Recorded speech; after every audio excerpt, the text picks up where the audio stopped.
Salut à tous et à toutes, bienvenue dans cette nouvelle vidéo consacrée à ma collection de films d'horreur. Aujourd'hui nous allons commencer par un ovni du film, un film scandaleux, A Serbian Film.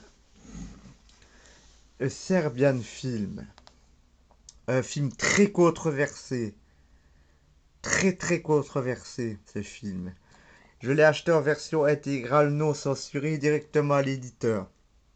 Donc j'ai l'intégralité du film dont les scènes qui ont été censurées dans pratiquement toutes les éditions commerciales. Le pitch, c'est Nikos, un acteur du cinéma X,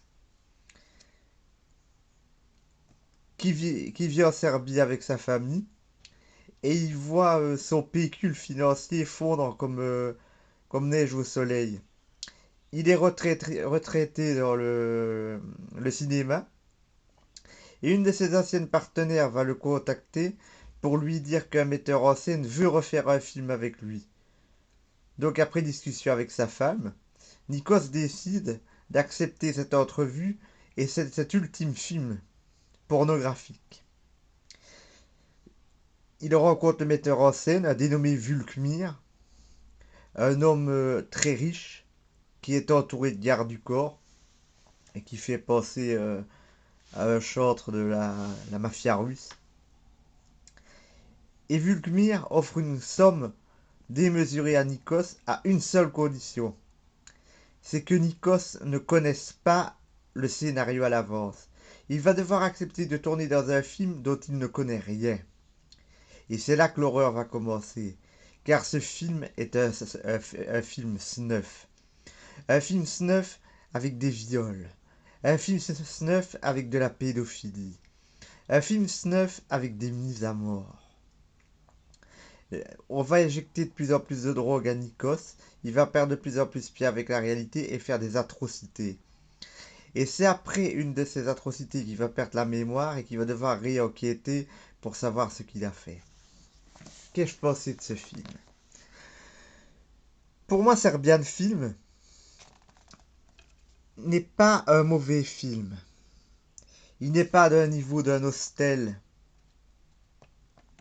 ni d'un Saw, mais ce n'est pas un mauvais film. Serbian Film me fait penser un petit peu à un roman comme Hell.com de Patrick Sénécal et des choses comme ça. C'est un film ovni, un film violent, un film qui a choqué, un film jusqu'au boutiste, parce qu'il y a jusque une scène de viol de nouveau-né. C'est très jusqu'au boutiste. Mais en même temps, ça montre une horreur humaine qui est bien existante. Pour moi, Serbian Film, c'est pas un super film. C'est pas un film que je regarderai tous les jours, bien loin de là. Mais comme Human Centipede, c'est un ovni à voir. J'ai préféré Serbian Film à Human Centipede parce que j'aime bien les hostels. Et Serbian Film m'a rappelé sur certains points les films hostels. Serbian Film serait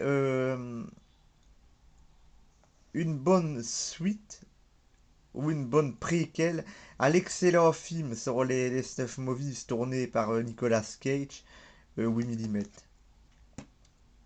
J'ai bien aimé Serbian Film quand même. C'est choquant, c'est pour des yeux ultra matures, mais je vous conseille de le voir. C'est un beau petit film. Serbian Film. Là, nous allons retourner dans des choses plus conventionnelles. Les Détours mortels. D'abord le premier. Détours mortels est un excellent film d'horreur. Le pitch, un homme prend un jour un raccourci. Il emboutit une voiture où sont des jeunes. Et il coupe à travers la forêt pour essayer de trouver du secours. Et là, il tombe sur une bande de trois chasseurs cannibales qu'il faut les traquer pendant toute la durée du film. C'est un excellent film. Les cannibales sont glaçants, la chasse est haletante, c'est une sorte de mélange de délivrance et de la colline à des yeux. C'est excellent. Le premier détour mortel est excellent. C'est un grand film d'horreur. Très grand film d'horreur. L'acteur principal, c'est l'acteur qui joue Queen dans l'excellente série Dexter. C'est des beaux acteurs, une bonne interprétation, je vous le conseille.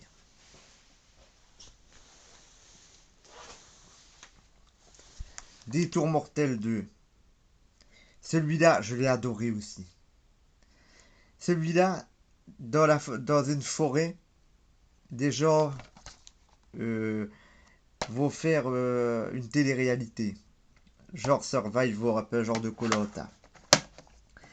Dans cette forêt, il y a des mutants. Des familles qui sont devenues dégénérées mutantes à cause d'une substance chimique qu'une ancienne papeterie déversée dans la rivière. Ce film est tout bonnement malsain. Vous y verrez des scènes d'inceste, des repas cannibales. C'est un des plus sanglants. Je l'ai beaucoup aimé, des Tours Mortels 2. Je peux vous le recommander. Il a une scène qui fait penser au repas final de Massacre à la tronçonneuse, mais c'est vraiment un beau film. Détour mortel 2 est un des meilleurs pour moi.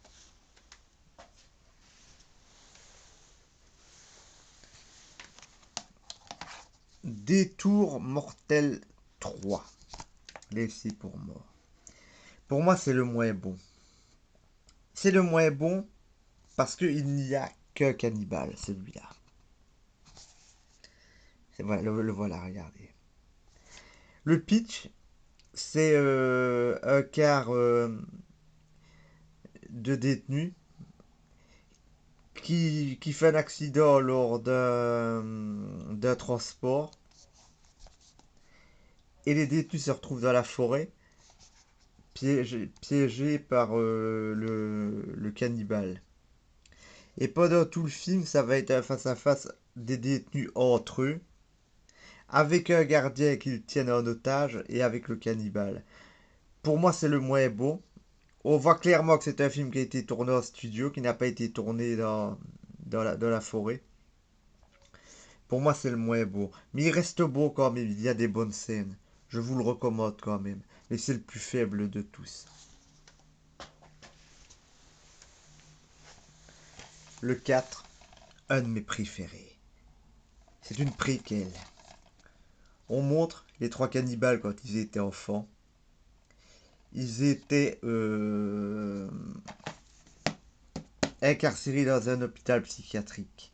On montre leur évasion sanglante et la manière dont ils ont relâché les autres détenus et massacré le personnel.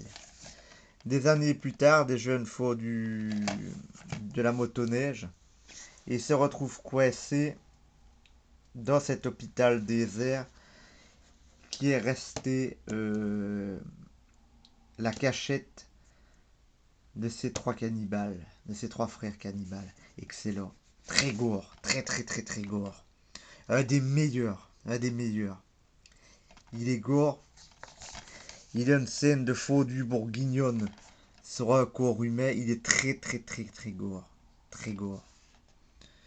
On voit bien que la série des Tours Mortels est entrée dans l'ère des films comme Saw et tout ça, les mises à mort sont imaginatives. On emploie beaucoup de fils barbelés, des perceuses. Très bon film. Très bon film. Et enfin, le dernier sorti, des Tours Mortels 5, les liens du sang. Je l'aime beaucoup. Déjà, pour son interprétation merveilleuse de l'acteur Doug Bradley, le Pinhead de Hellraiser. Le pitch est Doug Bradley, qui est un psychopathe et qui a pris sous son aile ses trois frères dégénérés. On arrête Bradley, on le met en prison et les trois frères vont attaquer le commissariat.